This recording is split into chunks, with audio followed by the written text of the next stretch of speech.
Hello everyone. So very good morning to you all. Today in the continuation of the previous topic, will be starting with the memory part itself. Okay. So in the last video, we have discussed about some storage units, like what are the storage units. We have two components, primary and temporary. Okay, and then we have discussed about the primary memory. In primary memory we have RAM and ROM को हमने detail में यहाँ discuss किया है। Okay, और अब हम बात करने वाले हैं सेकेंडरी स्टोरेज के बारे में। तो आपको ऐसे बहुत सारे बच्चे हैं जिनको मतलब कि मेमोरी में थोड़ा सा कन्फ्यूजन हो जाता है, प्राइमरी सेकेंडरी उसको थोड़ा सा विजुलाइज नहीं कर पाते। तो बहुत ही ईजी कॉन्सेप्ट है, एक बार मैं आपको थोड़ा सा क्लियर करवा रही हूँ मेमोरी के कॉन्सेप्ट के लिए। देखिए, आपके सीपीयू के अंदर प्राइमरी मेमोरी भी होता है, सेकेंडरी मेमोरी भी होता है और साथ में टेम्पररी भी होता है। ओके, तो सीपीयू के अंदर जो आपका, हमने जो लास्ट टाइम डायग्राम देखा था, ये वाला डायग्राम। ओके, जो सीपीयू के अंदर आपका जो कंट्रोल प्रोसेसिंग यूनिट होता है, इसी के अंदर जो मेमोरी यूनिट ब्लॉक होता है, ओके, वही मेमोरी यूनिट ब्लॉक में ही आपका प्राइमरी भी होता है, सेकेंडरी भी होता है। डिफरेंस क्या होता है कि जो सेकेंडरी मेमोरी है वो आपकी कंट्रोल यूनिट से थोड़ा सा ज़्यादा दूर होता है, प्राइमरी मेमोरी इसके थोड़ा पास होता है, और आपकी जो टेम्पररी मेमोरीज है वो इसके बहुत पास होती है। इसलिए टेम्पररी मेमोरीज से जब आप इनपुट या आउटपुट कुछ प्रोसेसिंग लेते हैं, कोई डेटा उठाते हैं, तो उससे प्रोसेस करना आपके लिए ज़्यादा ईजी हो जाता है एज़ कम्पेयर टू प्राइमरी।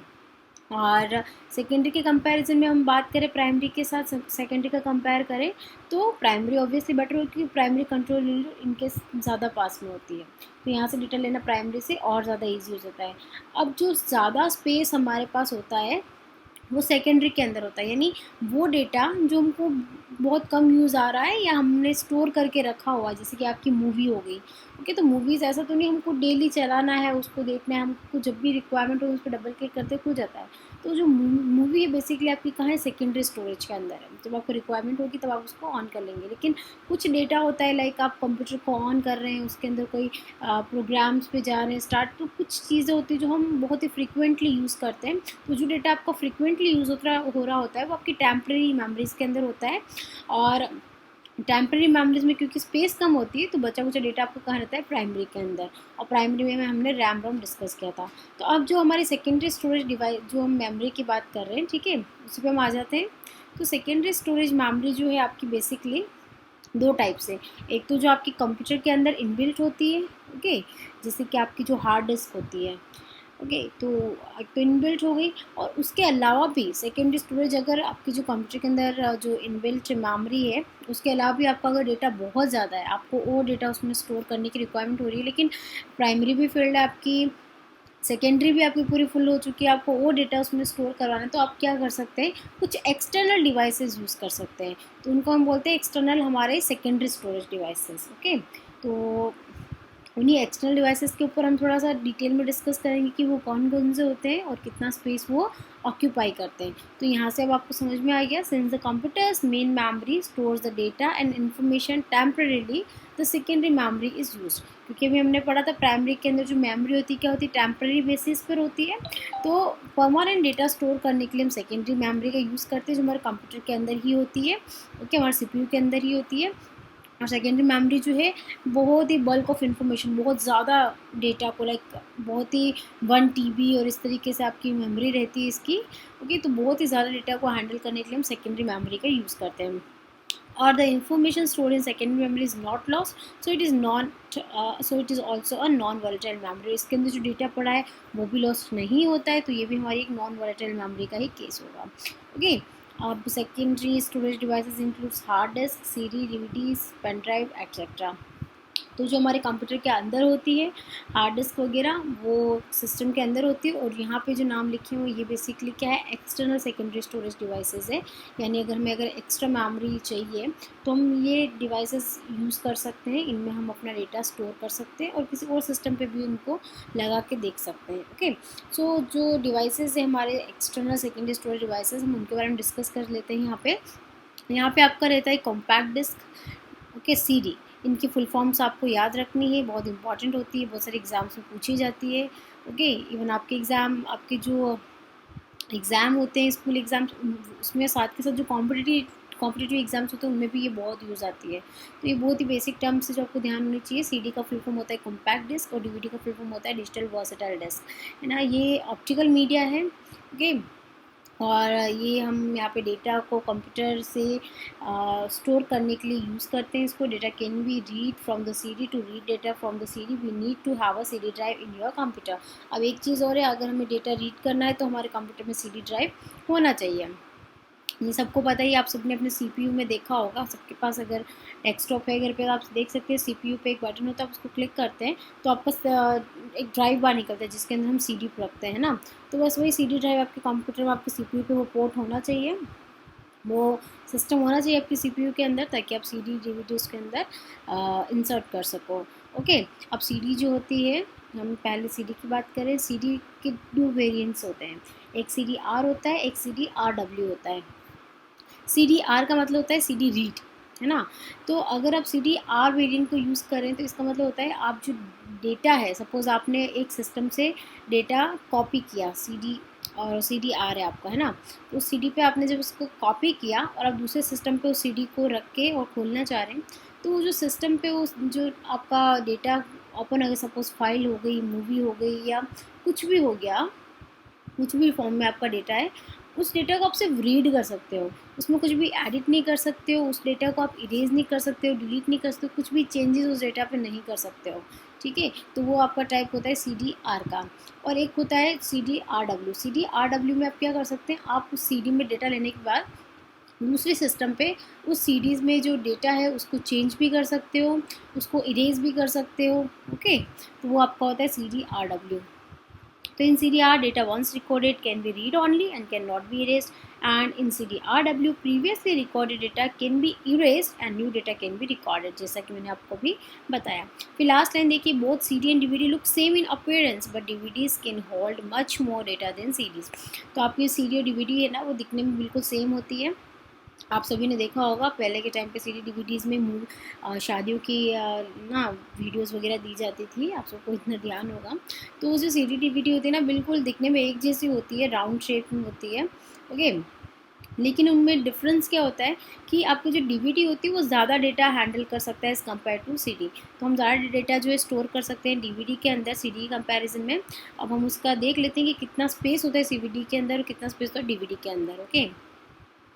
तो यहाँ पे आप देखिए सीडी जो है वो 700 MB ऑफ डेटा स्टोर कर सकता है, और जबकि डीवीडी जो है आपका वो 4.7 GB ऑफ डेटा स्टोर कर सकता है। तो ये चीज़ आपको बहुत अच्छे से ध्यान रखनी है कि सीडी में हम कितना डेटा स्टोर कर सकते हैं और डीवीडी में हम डेटा कितना स्टोर कर सकते हैं, ओके। सो सीडी के लिए 700 MB and DVD के लिए 4.7 GB, okay। To read data from DVD we need to have a DVD drive in our computer system, जैसा कि मैंने आपको बताया था। और CD के लिए CD ड्राइव चाहिए। लेकिन एक चीज़ और है, अगर आपके कंप्यूटर में DVD ड्राइव है तो DVD ड्राइव की हेल्प से आपका CD भी चल जाएगा, DVD भी चल जाएगा। लेकिन अगर CD ड्राइव है तो आपका CD तो चलेगा लेकिन DVD नहीं चलेगा, ओके। इसलिए ज़्यादातर सिस्टम्स में DVD ड्राइव होता है, क्योंकि DVD ड्राइव में दोनों काम हो जाएंगे, CD भी चल जाएगा और DVD भी चल जाएगा, ओके। वे नेक्स्ट हम यूज़ को देखते हैं, सेकंड इज़ पेन ड्राइव और फ्लैश ड्राइव। सो पेन ड्राइव फ्लैश ड्राइव आपने सबने देखा होगा, पीडी शॉर्ट में हम बोलते हैं उसको, है ना। दोनों फ्लैश ड्राइव पेन ड्राइव दोनों एक ही जैसे होते हैं, ओके। सो पेन ड्राइव जो है दूसरे सिस्टम लाइक सीडी डीवीडी इन सब के कंपेरिजन में बहुत छोटा होता है, पोर्टेबल होता है, हम कहीं भी इसको आराम से कैरी कर सकते हैं। पोर्टेबल का मतलब है ना, कहीं भी इसको आराम से कैरी कर सकते हैं, इवन अपने बैग में रख के भी अपन ला सकते हैं, और बहुत ही हैंडी होता है ये, okay. Now it can also भी use to access and transfer data. इसमें भी वही हमसे जो सीडी और डीवीडी के साथ कर रहे थे, इसमें हम डेटा ले सकते हैं अपने सिस्टम का और दूसरे सिस्टम पे जाके हम उस पेन ड्राइव को लगा के डेटा कॉपी भी कर सकते हैं, उसमें कुछ चेंजेस भी कर सकते हैं, okay. So same pen drive भी वही हुआ, डेटा को एक्सेस करना एंड ट्रांसफ़र करने के काम आता है। एंड पेन ड्राइव जो है आपने देखा, नाम सुना होगा, 1 GB की होती है, 8 GB, 16 GB, 32 GB, 64 GB। तो बहुत सारे डिफरेंट कैपेसिटीज़ की पेन ड्राइव्स होती है, ओके। अब बहुत बार ऐसा क्वेश्चन आता है कि अगर आपके पास 8 GB की पेन ड्राइव है और एक DVD है तो किस में डेटा ज़्यादा स्टोर होगा। तो ऑब्वियसली बात है, बच्चे क्या करते हैं, पेन ड्राइव 8 GB लेकिन DVD नाम सुनने में बड़ा लगा, DVD ज़्यादा स्टोर कर रहा है, लेकिन ऐसा बिल्कुल नहीं है, इसीलिए आपको ध्यान रखनी है इनकी स्पेसेस के बारे में। आपको ये ध्यान रखना है CD का 700 है, DVD का 4.7 GB है। ओके, सो हमें साफ साफ दिख रहा है अगर हमारी PD 8 GB की है और DVD और PD में पूछा जा रहा है कंपैरिजन, PD कौन सी 8 GB वाली, तो ऑब्वियसली PD ज़्यादा होगी, 8 GB वाली ज़्यादा स्टोर कर पाएगी, क्योंकि DVD का स्पेस ही सिर्फ स्टोर करने का कितना है, 4.7 GB। ओके, फिर नेक्स्ट हम आ जाते हैं एक्सटर्नल हार्ड डिस्क। ओके, सो कुछ हार्ड डिस्क जो इनबिल्ट होती है सिस्टम के अंदर, जैसे कि मैंने पहले बताया था, और एक्सटर्नल डिवाइसेस में हमने PD देखा, CD DVD देखा, वैसे ही हार्ड डिस्क भी होती है। ओके, सबने हार्ड डिस्क देखी होगी। Hard disk same pen drive की तरह ही काम कर रही है, pen drive obviously CD DVD की तरह ही काम कर रही थी। इन सब में डिफरेंस सिर्फ आता है आपके मेमोरी स्पेस का।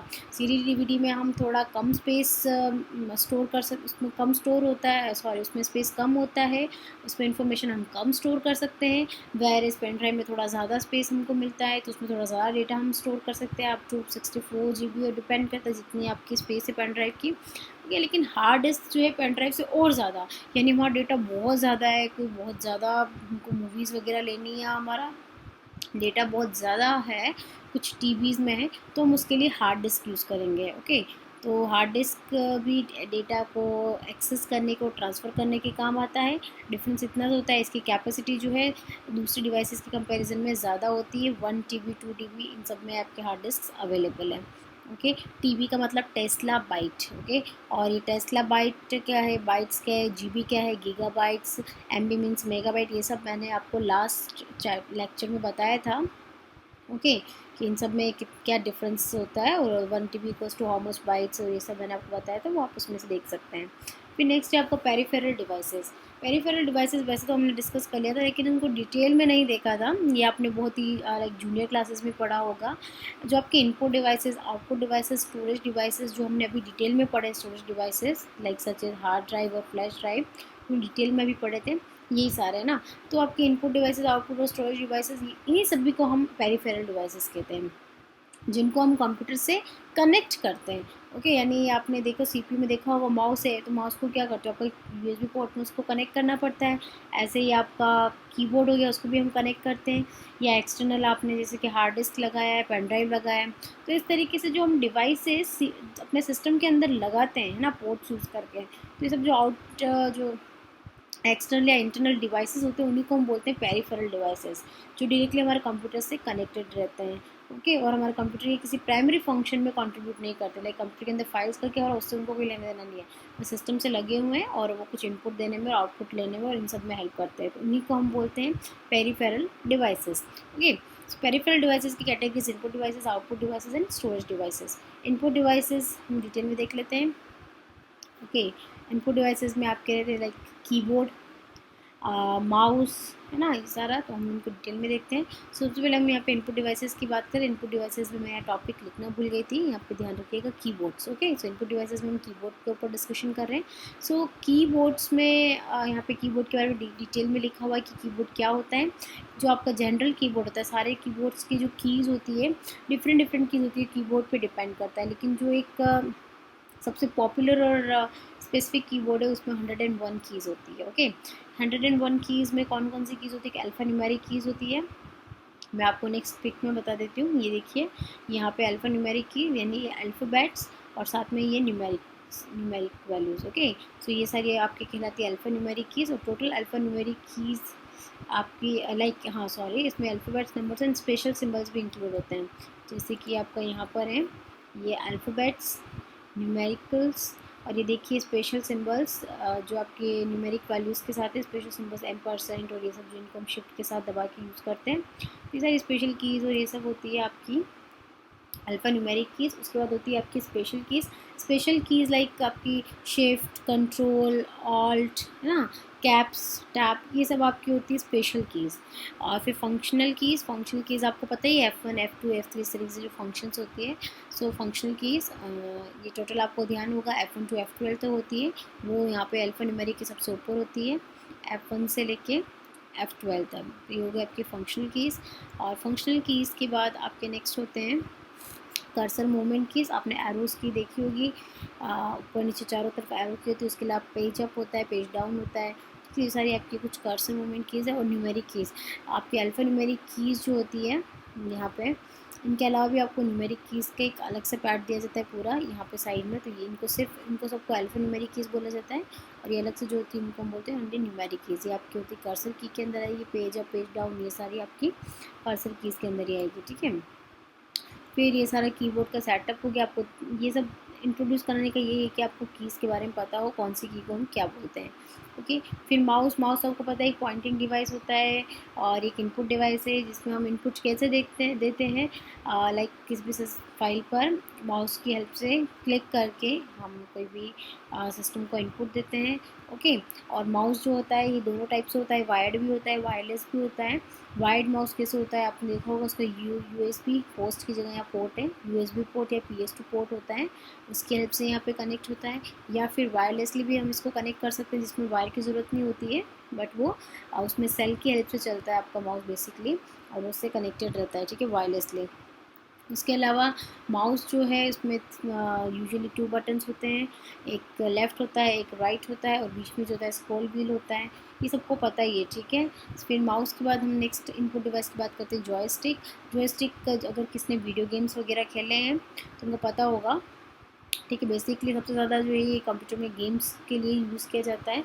इसको हम पूरा एक वर्टिकल स्टिक होता है जिसको हम पूरा मूव करते हैं किसी भी कंप्यूटर स्क्रीन को कंट्रोल करने के लिए, उसके ऑब्जेक्ट्स को कंट्रोल करने के लिए। तो इसका पिक्चर देख सकते हैं आप, कुछ इस तरीके से होता है, ओके। अब अगर आप नोट्स बना रहे हैं तो आपको ये सारी पिक्चर्स ड्रॉ करने की ज़रूरत नहीं है, जस्ट मैंने आपकी अंडरस्टैंडिंग के लिए रखे हैं, ओके।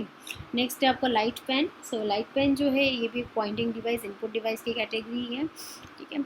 लाइट पेन बेसिकली क्या, अगर हमें सिस्टम के ऊपर कुछ लिखना हो यहाँ पर, या हमारे पास सपोज कोई पैड है और वो पैड जो है हमारे कंप्यूटर से कनेक्टेड है, हम पैड के ऊपर लिख रहे हैं, वो सारा भी आपको स्क्रीन के ऊपर विजिबल होगा, तो हमारा लाइट पेन की फंक्शनैलिटी होती है। नेक्स्ट है आपका ग्राफिक्स टैबलेट। ग्राफिक्स टैबलेट जो है कुछ डिजिटल ड्राइंग्स वगैरह क्रिएट करने के काम होता है, जैसे कि आप यहाँ देख सकते हैं, आपको कुछ कोई फैशन डिज़ाइनिंग करता है तो उसके लिए भी यहाँ पर वो डिज़ाइंस वगैरह ड्रॉ कर सकता है इस टैब के ऊपर यूजिंग दैट पेन, ओके। और इसके लिए कोई स्पेशल पेन होता है, उसका नाम होता है स्टाइलस। तो इसको ध्यान रखिए, जो स्पेशल पेन हम ग्राफिक्स टैबलेट में यूज़ करते हैं उसको क्या बोलते हैं, स्टाइलस बोलते हैं। उसके बाद नेक्स्ट रहता है आपका स्कैनर। स्कैनर भी आप लोगों ने देखा होगा, इवन आपकी स्कूल में भी अवेलेबल होता है। अगर आपको क्या करना होता है, हार्ड कॉपी को सॉफ्ट कॉपी में कन्वर्ट करना है तो हम स्कैनर को यूज़ करते हैं। हार्ड कॉपी और सॉफ्ट कॉपी का मीनिंग आपको पता होना चाहिए। देखिए जो आपके पास जो नोटबुक्स वगैरह होती है, सपोज़ आप नोटबुक से पढ़ाई कर रहे हैं तो वो आपके लिए क्या है, हार्ड कॉपी है, ओके। और वही कंटेंट अगर आपके मोबाइल में या लैपटॉप के अंदर है ना, तो वो क्या कहलाएगी, सेम कंटेंट आपके मोबाइल के अंदर लिखा हुआ है या आपके कंप्यूटर के अंदर है तो वो आपकी कहलाएगी सॉफ्ट कॉपी। यही डिफरेंस होता है। तो आपके पास जो कॉपी के अंदर कंटेंट लिखा है उसको स्कैन करने के बाद हम पेन ड्राइव या किसी केबल के थ्रू अपने सिस्टम में ले लेते हैं, तो वो उसका क्या बन जाता है, सॉफ्ट कॉपी बन जाता है, ओके। सो यही होता है स्कैनर, किसी हार्ड कॉपी को सॉफ्ट कॉपी में कन्वर्ट करने के काम आता है, ओके। फिर नेक्स्ट है आपका बारकोड रीडर। बारकोड रीडर देखिए फ़ोटो। बारकोड रीडर आप सब ने अगर शॉपिंग मॉल्स वगैरह में जाते हैं तो आपने देखा होगा कि जो पेमेंट होता है, इस टाइप की कोई मशीन होती है, उससे आपका जो प्रोडक्ट होता है, प्रोडक्ट के पीछे कुछ इस तरीके की लाइंस वगैरह होती है, उसके ऊपर ऐसे फ्लैश डाला जाता है ना, स्कैन किया जाता है, तो आपका पेमेंट आ जाता है कि इस प्रोडक्ट का पेमेंट कितना है। तो बेसिकली बारकोड रीडर क्या होता है, thick and thin vertical lines होती है, ठीक है, जो कि प्रोडक्ट की मैन्युफैक्चर को आइडेंटिफाई करता है कि इसके मैन्युफैक्चरिंग क्या है, इसका पेमेंट क्या है ना, इसका कितना, मतलब पूरा उसका डिटेल जो है उस बार कोड की हेल्प से फैच हो जाता है, ठीक है। और and it can be read by device called bar code reader. इसको हम जो रीड करते हैं बार कोड रीडर से रीड करते हैं। तो ये जो होता है इसको हम बोलते हैं बार कोड, और ये जो डिवाइस है जिसकी हेल्प से हम इसको रीड कर रहे हैं इसको बोला जाता है bar code reader, okay. Next है आपका output unit. So output unit basically आप सबको पता ही है, जो कि हमें इंफॉर्मेशन डिस्प्ले करने के काम आता है। जब हम इनपुट डिवाइसेस के थ्रू इन्फॉर्मेशन देते हैं, CPU उसको प्रोसेस करता है, और फिर वो जो आउटपुट डिस्प्ले करता है, जो इन्फॉर्मेशन डिस्प्ले होती है उसको हम बोलते हैं output unit. So output devices कौन कौन सी हो गई, सपोज फर्स्ट हम ले लेते हैं मॉनिटर। तो जब आपने माउस के थ्रू किसी फाइल पर डबल क्लिक किया तो आपने क्या किया, माउस के थ्रू इनपुट दे के फाइल को खोलना है, फिर वो फाइल डिस्प्ले कहाँ होगी, आपके मॉनिटर के ऊपर होगी। मॉनिटर मतलब जो आपकी स्क्रीन होती है कंप्यूटर की, ओके। सो वो बिल्कुल रिजेंबल करती है आपकी टीवी स्क्रीन की तरह, और उस पर आप टेक्स्ट, इमेजेस कुछ भी मतलब खोल सकते हैं। आपकी मूवी भी आपने देखा होगा चलती, तो वो सारा सब कुछ कहाँ होता है, आपके मॉनिटर के ऊपर होता है। ओके, मॉनिटर की बहुत सारी डिफरेंट डिफरेंट साइजेस होती है, कोई 14 इंच की होती है, कोई 15 इंच की होती है, कोई 17 इंचज़ की होती है। सभी कंप्यूटर मॉनिटर्स की डिफरेंट डिफरेंट साइजेस होती है। ओके। नेक्स्ट है आपका प्रिंटर, ये भी एक आउटपुट डिवाइस हुआ। देखो तो सपोज़ आपने कोई फाइल है ना, उसको अगर आप स्कैन करते हैं, स्कैन करने मतलब आपने क्या किया, हार्ड कॉपी को स्कैन करके अपने सिस्टम में लिया है, तो आपने इनपुट, तो आपका वो स्कैनर क्या हुआ, इनपुट डिवाइस हुआ। और अब आप क्या कर रहे हैं, अपनी हार्ड कॉपी को, है ना, हार्ड कॉपी मतलब आपके पास जो पेज है, वो आप चाह रहे हैं कि आपकी सॉफ्ट कॉपी पे आ जाए, है ना, सॉरी, जो आपकी सॉफ्ट कॉपी वो हार्ड कॉपी में, यानी स्कैनर का वाइस वर्सा केस है, प्रिंटर उल्टा केस।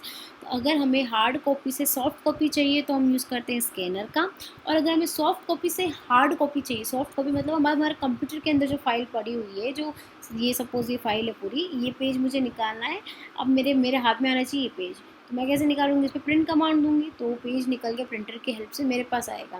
ओके, तो ये मुझे आउटपुट मिला है अपने हैंड में, हार्ड कॉपी, और किसकी हेल्प से मिला है, प्रिंटर की हेल्प से। तो प्रिंटर भी क्या हुआ, आपका एक आउटपुट डिवाइस हुआ, जो क्या करता है, आपकी सॉफ्ट कॉपी को हार्ड कॉपी में कन्वर्ट करता है। ओके। या फिर आप बोल सकते हो जो फाइल्स आपके कंप्यूटर सिस्टम पे स्टोर होती है, उनको आपको हार्ड फॉर्म में प्रोड्यूस करके देता है। अब ये जो प्रिंटर्स होते हैं डिफरेंट डिफरेंट टाइप्स के होते हैं, एक डॉट मैट्रिक्स होता है, एक आपका इंजेक्ट प्रिंटर होता है, एक लेज़र प्रिंटर होता है। अभी के टाइम में सबसे ज़्यादा फेमस चल रहा है शायद इंजेक्ट एंड लेज़र प्रिंटर चल रहा है। ओके, हम देख लेते हैं इनमें डिफरेंसेस। आपका डॉट मैट्रिक्स प्रिंटर क्या करता है, ये it is most commonly used character printer, ये कैरेक्टर प्रिंटर है, it prints one character at a time. Most of the dot matrix printers are bidirectional, that is they print one line of text from left to right and then that next line from right to left. Okay, so यहाँ पे क्या करते हैं, character by character यहाँ पे printing करते हैं first second इस तरीके से, और इसको हम बाई डायरेक्शनल भी बोलते हैं, क्योंकि ये एक बार जब लाइन को यहाँ ड्रॉ करता है तो लेफ़्ट टू राइट करता है, और नेक्स्ट टाइम ये कहाँ से स्टार्ट करता है, राइट टू लेफ़्ट, इस तरीके से। तब इसका एक साइकिल कंप्लीट होता है, left to right and then right to left. तो इस तरीके से प्रिंटिंग करता है, और ये कैरेक्टर बाय कैरेक्टर करता है। इसको बोलते हैं डॉट मैट्रिक्स प्रिंटर, ये आप इसका फोटो देख सकते हैं। नेक्स्ट है आपका इंजेक्ट प्रिंटर। इंजेक्ट जैसे कि नाम से आपको पता चल रहा है, इंक जेक्ट यानी इंक, ऐसे प्रिंटर जिनमें हम इंक ड्रॉप्स का यूज़ करते हैं पेपर को प्रिंट करने के लिए, उनको बोला जाता है इंक जेक्ट प्रिंटर, है ना। इसके अंदर आपने इंक डालनी रहती है। और लास्ट है आपका लेज़र प्रिंटर। सो लेज़र प्रिंटर एक पेज एक टाइम पे आपको प्रिंट करके देता है, और ये बहुत ही फास्ट होते हैं as compare to other two printers जो अभी हमने पढ़े। ओके, सो इंकजेट और लेज़र प्रिंटर में बेसिक डिफरेंस यही होता है कि अगर आपका पर्पस जो है प्रिंटिंग का कम है, यानी आपको कम कॉपीज़ ही प्रिंट करवानी है, आपको अपने घर के लिए यूज़ करना है, जहाँ पे हमको कभी कभार कुछ प्रिंट निकालना पड़ता है, तो अगर हमारे को कॉपीज़ कम निकालनी है, प्रिंटर का कम यूज़ करना है, तो हम इंकजेट प्रिंटर को यूज़ करना प्रेफर करेंगे। ओके, लो वॉल्यूम के लिए इंकजेट प्रिंटर बेटर होता है, लेकिन अगर हम हमारा हाई वॉल्यूम है, प्रिंटिंग बहुत ज़्यादा करनी है, तो हम लेज़र प्रिंटर को यूज़ करेंगे। जो इनिशियल कॉस्ट होती है खरीदते टाइम इंकजेट प्रिंटर की कम होती है लेज़र के कंपैरिजन में, लेकिन जो मेंटेनेंस कॉस्ट होती है इंकजेट के कंपैरिजन, सो लेज़र की कम होती है इंकजेट के कंपैरिजन में, क्योंकि इंकजेट में हमको बार बार इंक से रिफ़िल करना पड़ता है उसको, लेकिन लेज़र के अंदर आपका टोनर के ऊपर चलता है, टोनर कार्ट्रिज के ऊपर, तो हमको इसको रिफ़िल में इतना ज़्यादा नहीं करना पड़ता, और इसमें हाई वॉल्यूम प्रिंटिंग हमारी अच्छे से हो जाती है। तो कम अगर वॉल्यूम है तो हम इंकजेट पे जाएंगे, और हमारा वॉल्यूम ज़्यादा है, अगर ज़्यादा प्रिंटिंग के लिए, जैसे स्कूल्स में ज़्यादा पेपर्स वगैरह सब प्रिंट करना पड़ता है, काम ज़्यादा रहता है, तो वहाँ पे लेज़र प्रिंटर हम प्रेफर करते हैं। ओके, नेक्स्ट है आपके प्लॉटर्स। प्लॉटर्स भी प्रिंटर की तरह होते हैं, ठीक है, जहाँ पे प्रिंट आपकी सॉफ्ट कॉपी हार्ड में ही आ रही है, लेकिन क्या इसमें कि आपके अगर बड़े बड़े फ्लैक्स आपको प्रिंट करवाने हैं, कुछ बड़ी बड़ी चार्ट्स और ये सब प्रिंट कराना है, जैसे कि आपको यहाँ पे दिख रहा है, तो इसके लिए हम प्लॉटर्स यूज़ करते हैं, ठीक है। तो it's device to print large size engineering and architectural drawings on a paper और अ पॉलिस्टर फिल्म। नेक्स्ट है आपका स्पीकर। स्पीकर आप सभी को पता ही है ना, सबने स्पीकर्स देखे होंगे, ये भी आउटपुट डिवाइस है जिसमें हम साउंड वगैरह सुनने के काम आता है, ठीक है। नेक्स्ट है आपका मदर। सो आज के लिए इतना ही। अपने पेरिफेरल डिवाइसेस और ये सब आपने ऑलरेडी वैसे पढ़ा हुआ है, बट एक बार इसको अच्छे से देख लेना, और नेक्स्ट लेक्चर में हम इसी चैप्टर को कंटिन्यू करने वाले हैं। इस चैप्टर को कंप्लीट करने में बेसिकली हमको 2 लेक्चर और लगेंगे, उसके बाद हम नेक्स्ट यूनिट पे मूव ऑन करेंगे। Thank you, stay happy, stay healthy and stay home.